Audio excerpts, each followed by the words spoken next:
اے مسلمانوں، اخلاق و کردار تو تمہارے ہاتھوں میں ہے، محبت کے طریقے اور سلیقے تمہارے ہاتھوں میں ہے۔ افغانستان کی سرزمین کی بات کر رہا ہوں، 2012 آج سے تقریباً 8-9 سال پہلے کی بات، کہ وہاں پر نیٹو فوجیں اپنے قدم جمائی ہوئی ہیں، ہر ملک کی فوجیں وہاں پر، ان پر رسہ کشی چل رہی تھی، طاقت کے بل بوتے پر امریکہ، یورپ، پتہ نہیں کتنی فوجیں وہاں پر موجود تھی۔ ایک ایسا انسیڈنٹ، ایک ایسا واقعہ پیش آیا، ایک خاتون رپورٹر ہے، وہ امریکہ کی رہنے والی، جو رپورٹنگ کرنے کے لیے افغانستان کے میدان میں گئی تھی کہ حالات دیکھیں۔ وہ روزانہ رپورٹنگ کرتی تھی کہ کہاں کیا کیا حالات ہیں، نیوز والی ایک عورت صحافیہ، لیکن اس کے ساتھ ایک دن ہوا یہ کہ شام کا وقت تھا، وہ ایک جگہ سے اکیلی آ رہی تھی، 2 یا 4 فوجیوں نے اس پر حملہ کر دیا، اور وہ فوجی کوئی وہاں کے نہیں تھے، یہ نیٹو افواج میں سے تھے۔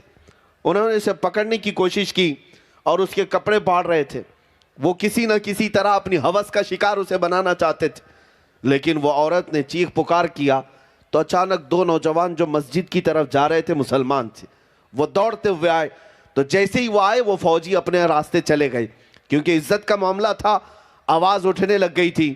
2 ہی نوجوانوں نے اس خاتون کو پکڑا اور لے جا کر کے ایک کمرے میں بٹھا دیا۔ وہ چہرے والے تھے، ٹوپی والے تھے، نماز کے لیے جا رہے تھے۔ اب یہ خاتون لکھتی ہے کہ ہمارے فوجی جو حملہ کیے تھے، تھوڑی دیر کے لیے مجھے کشمکش تھی، لیکن اس سے زیادہ ڈر تو یہ افغانی مسلمانوں سے تھا مجھے۔ پتہ نہیں اب یہ تو آتنکواد لوگ ہیں، یہ تو دہشت گرد ہیں، اب یہ تو میری بوٹیاں ہی تقسیم کریں گے، اب میرے ساتھ کیا کریں گے۔ وہ خاتون کہتی ہے ڈری سہمی ہوئی اپنے کمرے کے اندر بیٹھی رہی، دروازہ بند تھا، رات کا وقت ہوا تو اچانک دروازہ کھلا، کھانے کا ایک برتن اندر کسی نے کیا اور پھر دروازہ بند کر لیا۔ میں نے کھانا کھا لیا، تھوڑی دیر کے بعد پھر دروازہ کھلا، عورتوں کے زنانہ لباس کسی نے اندر کیے اور پھر دروازہ بند کر لیا۔ میں نے نہیں دیکھا کون آ رہا ہے کون جا رہا ہے، کھانا بھی آیا، کپڑے بھی آئے، میں اسی کمرے میں کھانا بھی کھائی، کپڑے بھی پہنے۔ دوسرا دن آیا، برابر وقت پر دروازہ تھوڑا کھلتا اور کھانا آتا پھر بند ہو جاتا۔ یہی وہ 2 نوجوان تھے جو ہر وقت کھانا پہنچا رہے تھے، لیکن دروازہ کھول کر دیکھ نہیں رہے تھے۔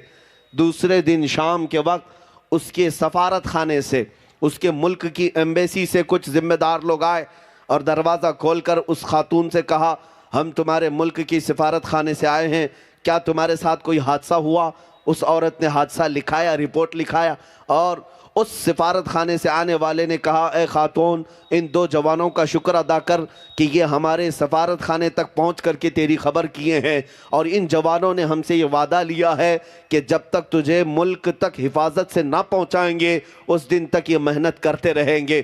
وہ خاتون کہتی ہے، میں ان جوانوں کو نہ جانتی تھی نہ پہچانتی تھی، نہ ان سے میرا کوئی رشتہ تھا نہ کوئی ناتا تھا، لیکن انہوں نے میری عزت کی حفاظت کی، یہاں تک کہ وہ خاتون اپنے ملک پہنچی، اور اس کے بعد اس نے اخبار میں ایک آرٹیکل لکھا تھا، آج سے 8-9 سال پہلے کی بات کر رہا ہوں۔ وہ عورت کہتی ہے، بچپن سے میرے دماغ میں یہ ڈالا گیا تھا کہ مسلمان وحشی ہوتا ہے، مسلمان آتنک کی طرف بڑھتا ہے، مسلمان عورتوں کی عزت پر حملہ کرتا ہے، لیکن اے لوگوں، یہ دنیا جھوٹ بولتی ہے، یہ میڈیا پروپیگنڈا کرتی ہے۔ میں خود صحافیہ ہوں، میں خود رپورٹر ہوں، میں نے افغان کی سرزمین پر دیکھا ہے، حملہ کرنے والے کوئی اور تھے، حفاظت کرنے والے تو محمد کے غلام تھے صلی اللہ تعالی علیہ وسلم۔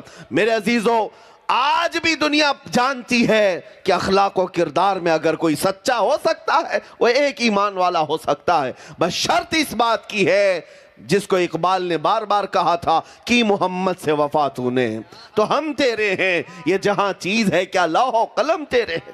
دنیا آج تمہارے قدموں میں آنے کو تیار ہے، لیکن وفا تو کرو اس محمد عربی سے صلی اللہ تعالی علیہ وسلم۔ عزیزان گرامی وقار، 1-2 نہیں، کئی ایسے حادثات ہوئے جس میں دنیا یہ دیکھنا چاہتی ہے کیا وہ امانت اب بھی باقی ہے مسلمانوں میں، کیا وہ اخلاق و کردار آج بھی باقی ہے مسلمانوں میں۔ تمہیں ثابت کرنے کی ضرورت تھی، اپنے محلوں سے، اپنے مجمع سے، اپنے معاشرے سے ان ناسوروں کو ختم کرو جو تمہیں تاجدار مدینہ سے دور کر رہے ہیں، جو تمہیں اپنے نبی سے دور کر رہے ہیں۔ ان تمام بے حیائیوں کو اپنے معاشرے سے نکالو۔ حضور پاک صلی اللہ تعالیٰ علیہ وسلم کی محبت میں جینے مرنے والا مسلمان کبھی ایسی چیز کو اپنے گھر میں پنپنے نہیں دے سکتا جو اسے مصطفیٰ کی رضا میں خلل پیدا کرے۔ آج آپ کو ایک مثال دیتا ہوں، گانے، باجے، ٹیلی ویژن، عورتیں مکمل زندگی یہ سمجھ بیٹھی ہیں کہ سیریل کبھی ناغا نہیں ہونا چاہیے، قضا نہیں ہونا چاہیے، چاہے نمازیں چھوٹتی ہیں چھوٹنے دو، فلم کبھی چھوٹنا نہیں چاہیے۔ نوجوان بچوں کے حالات یہ کہ رات کے وقت ان کے ہاتھوں میں موبائل آیا اور گیم کھیلتے کھیلتے صبح ہونے لگ گئی، فجر کی اذان اور نماز کی طرف دنیا کے متقی چلے گئے، لیکن یہ رات بھر گیم کھیلنے والا اپنے بستر پر پیر پسارے سو گیا، اسے احساس تک نہیں کہ اسے اللہ تبارک و تعالیٰ بلا رہا ہے، اس کے نبی پاک کی آنکھوں کی ٹھنڈک نماز میں ہے۔ میرے عزیزو، جن چیزوں نے تمہیں میرے مصطفیٰ سے دور کر رکھا ہے ان چیزوں سے تمہیں نفرت آج کرنی ہوگی، آج ان کو اپنی زندگی سے دور کرنا ہوگا۔ جنگ بدر کا وہ واقعہ مجھے یاد آتا ہے، دو چھوٹے سے بچے حضور کے پاس روتے ہوئے آئے، دو چھوٹے بچے، 13 سال اور 15 سال کی عمر ہے، معاذ اور معوذ رضی اللہ تعالیٰ عنہما۔ جانتے ہیں کیوں آئے تھے؟ بدر کے میدان میں حضور پاک صلی اللہ علیہ وسلم مجاہدین صحابہ کی صفیں لگا رہے ہیں جنگ کے لیے، دو چھوٹے بچے آ کر کہنے لگے ہمیں بھی جنگ میں جانے کی اجازت دی جائے۔ میاں یہ کرکٹ کھیلنے کی بات نہیں، کسی والی بال اور فٹ بال کی بات نہیں، جان ہتھیلی پر لے جانے کی بات ہے۔ اور ظاہر سی بات ہے جب جنگ کے میدان میں کوئی پہنچتا ہے تو پتہ نہیں کہاں سے تیر چلے اور کب کس کی گردن پر تلوار آئے، لیکن وہ دو بچے روتے ہوئے حضور کی بارگاہ میں آئے، ہمیں جانے کی اجازت دی جائے، بچوں پر جہاد فرض نہیں۔ حضور پاک صلی اللہ تعالیٰ علیہ وسلم نے ان کے اس جذبے کو دیکھ کر فرمایا ٹھیک ہے جاؤ، تمہیں اجازت دی جاتی ہے۔ میں تفصیل میں نہ جاتے ہوئے مختصر بتا رہا ہوں، جب یہ میدان میں آئے حضرت عبد الرحمن بن عوف کہتے ہیں، چھوٹے بچوں کی بات کر رہا ہوں، یہ تلواریں لہراتے ہوئے آئے اور پوچھنے لگے چچا جان ابو جہل کس کا نام ہے؟ یہ چھوٹے بچے پوچھتے ہیں ابو جہل کس کا نام ہے؟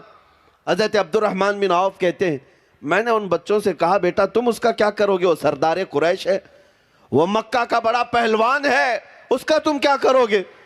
وہ بچے کہتے ہیں سنا ہے ہمارے آقا کی شان میں گالیاں دیتا ہے، حضور کی شان میں گستاخی کرتا ہے، ہم نے دیکھا تو نہیں لیکن آج ہم اس کا مقابلہ کریں گے۔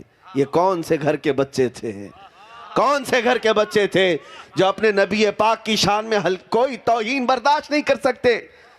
13 سال اور 15 سال کی عمر کیا ہوتی ہے میاں؟ لیکن عبد الرحمن بن عوف صحابی رسول کہتے ہیں مجھے ان کی بات پر ہنسی آئی، لیکن اتفاق تھا کہ ابو جہل سامنے سے گزر رہا تھا گھوڑے سے۔ میں نے ان بچوں سے کہا یہی وہ مردود ہے جس کو تم تلاش رہے ہو، یہی وہ مردود ہے جو سردار قریش ہے۔ حضرت عبد الرحمن کہتے میری بات ابھی مکمل بھی نہیں ہونے پائی تھی کہ یہ بچے چیل کی طرح اس پہ جھپٹ پڑے۔ یہ دونوں چھوٹے سے بچے ایسے تیزی سے اس کے پاس گئے، ابو جہل کو احساس بھی نہیں تھا کہ کوئی بچہ اس کے قریب آ سکتا ہے۔ ایک بچے نے گھوڑے کی ٹانگوں پر تلوار ماری، گھوڑا زمین پر آیا اور دوسرا ابو جہل کے سینے پر سوار ہو گیا اور دونوں نے ہاتھ پکڑ کر کے اس کی گردن الگ کر دی۔ اوروں نے اگر کافروں کو مارا تھا تو ان بچوں نے پورے کفر کو مارا۔ دنیا نے تاریخ لکھی ہے ایک کسان صحابی کے بیٹے، کسانی کرنے والے صحابی کے 2 چھوٹے بیٹے جنہوں نے پورے طاغوتی طاقت کو ختم کیا تھا، جو ہمیشہ مصطفیٰ کریم کو ایذا دیتا تھا، اسے فنا فی النار کیا۔ اب سنو میرے عزیزو، ان بچوں نے یہ بڑا کردار تو کیا ہی ہے، یہ آسان سی بات نہیں۔ جنگ کے میدان میں کسی پہلوان کو پچھاڑ دو یا اسے ہلاک کر دو اور اس کا خاندان تمہیں چھوڑ دے گا، اس کی فوج تمہیں چھوڑ دے گی، ایسا نہیں ہو پائے گا۔ ابو جہل کو قتل ہوتے دیکھ کر پورے کافروں میں ایک سنسنی پھیل گئی اور لوگ جوک در جوک آنے لگے۔ ایک ظالم کافر آیا اور یہ دونوں بچوں میں سے ایک بچے کے مونڈھے پر تلوار مار دی، یہاں کندھے پر تلوار ماری۔ ان میں سے جو بڑے صاحبزادے تھے معاذ رضی اللہ تعالیٰ عنہ، ان کے کندھے پر ایسی تلوار ماری کہ ہاتھ الگ ہو گیا، بغل کی چمڑی سے لٹکنے لگ گیا. بس بغل کے اندر کی جو چمڑی تھی اس سے ہاتھ لٹک رہا تھا اور ہاتھ پورا کٹ گیا ہے. لیکن دیکھو اس جذبے جوانی کو، اس جوان بچے نے تلوار نہیں پھینکی، بائیں ہاتھ میں تلوار اٹھائی اور میدان میں پھر آ گیا. میدان میں پھر آ گیا، کندھے سے خون رس رہا ہے اور میدان میں وہ بائیں ہاتھ میں لے کر واپس کھڑا ہو گیا. فرماتے ہیں صحابہ کہ جب وہ لڑنے کے لیے آنے کی کوشش کرتا تو یہ ہاتھ لٹک کے سامنے آ جاتا تھا. میاں ایک انگلی پر بھی کچھ ہو جائے ہمارے، ہم آہ اوہ کرتے ہوئے پتہ نہیں کتنے ہسپتالوں کے چکر لگائیں. ہڈی اگر سرک جائے تو کتنے دن تک تو پٹی باندھ کر کے گھومیں، ہاتھ میں پٹی اور گلے میں پھندا ڈال کر گھومتے رہیں. جس بچے کا پورا مونڈھے سے ہاتھ الگ کیا گیا ہو وہ بدر کے میدان میں بائیں ہاتھ میں تلوار لے کر آتا رہا. جو بات مجھے کہنی تھی، جس غرض سے میں نے اس واقعے کو چھیڑا تھا، وہ توجہ چاہتا ہوں، اس نقطے پر میں آتا ہوں. بائیں ہاتھ سے تلوار چلاتا تھا تو یہ ہاتھ سامنے آتا تھا، لٹک لٹک کر کے آ جاتا تھا. لیکن جانتے ہیں بھرے مجمع میں اس بچے نے کیا کیا؟ دیکھا کہ یہ ہاتھ بار بار لٹک کر آ رہا ہے، اپنے پیر میں ہاتھ کو دبایا اور کھینچ کے نکال دیا، الگ کر دیا. اس سے کسی نے کہا تو جانتے ہو بچے نے کیا کہا؟ مجھے اس ہاتھ کی ضرورت نہیں جو اللہ اس کے رسول کی رضا میں خلل پیدا کرتا ہو. مجھے اس ہاتھ کی ضرورت نہیں جو اللہ اس کے رسول کی رضا میں خلل پیدا کر رہا ہو. میرا وقت برباد کر رہا تھا، یہ ہاتھ میں نے اس کو الگ کر دیا. یہ تھے محمد عربی کے وفادار بچے جنہوں نے اپنے جسم کے پارٹ کو الگ کر دیا اگر خلل پیدا کرتا ہو. اور تم نے زندگی میں نہ جانے کتنے آلات لہو و لعب لا کر رکھ لیا.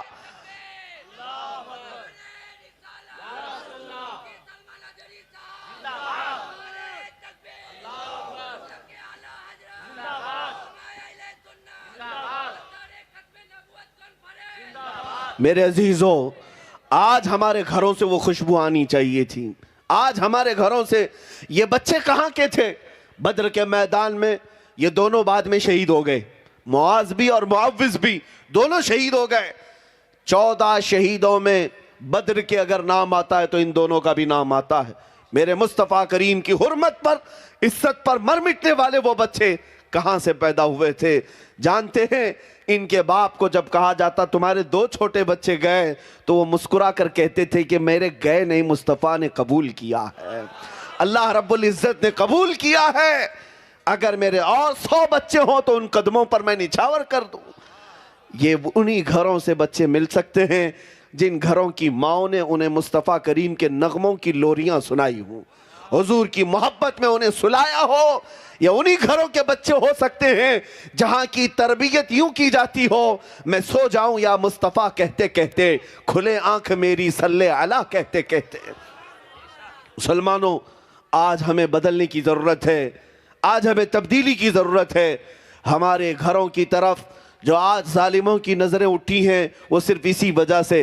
دیکھو ایک بات یاد رکھیں، شیر جب تک شیر رہتا ہے ہر کوئی اس سے خوف زدہ رہتا ہے، اور شیر اگر کتوں کی حالت پر آ جائے تو ہر کوئی اس پر حملہ بھی کر سکتا ہے. تو کتے بننے کی کوشش شیر کو نہیں کرنا چاہیے. شیر کی حیثیت الگ ہے، وہ الگ انداز سے رہتا ہے. جب شیر اپنی شیری بھول جائے تو اس کے ساتھ کتوں جیسا سلوکی کیا جاتا ہے. کوئی بھی اس کو پکڑ لے گا، کوئی بھی اس کے ساتھ کچھ بھی کر لے گا. محمد عربی صلی اللہ تعالیٰ علیہ وسلم کے غلام دنیا میں وہ ہوتے تھے کہ تم دوسروں کے اخلاق نہیں قبول کرتے بلکہ اپنی چھاپ دوسروں پر چھوڑ دیا کرتے. تمہاری پرچھائیوں پر دوسری قومیں اپنے راستے طے کرتی تھیں، تمہارے نقش قدم پر دنیا چلتی تھی. آج تم غیروں کی تقلید پر چلے گئے. آج ہمارا جوان پھٹی پینٹ پہننے کو فخر محسوس کرتا ہے، ادھر سے بھی پھاڑ لے ادھر سے بھی پھاڑ لے، کانوں میں بالیاں، ہاتھوں میں چوڑیاں. تمہارے اخلاق تو نہیں تھے یہ. تم نے ظالموں کو ٹی وی پر ناچتے ہوئے دیکھا، ان کے برے اخلاق کی پیروی کرنے لگ گئے. تمہیں پتہ نہیں تمہارا چہرہ تو تاجدار مدینہ کی امانت ہے، حضور پاک کے غلام ہو. دنیا کو یہ بتاتے. آج مجھے حیرت ہوتی ہے، کئی نوجوان اس بات سے کتراتے ہیں کہ میاں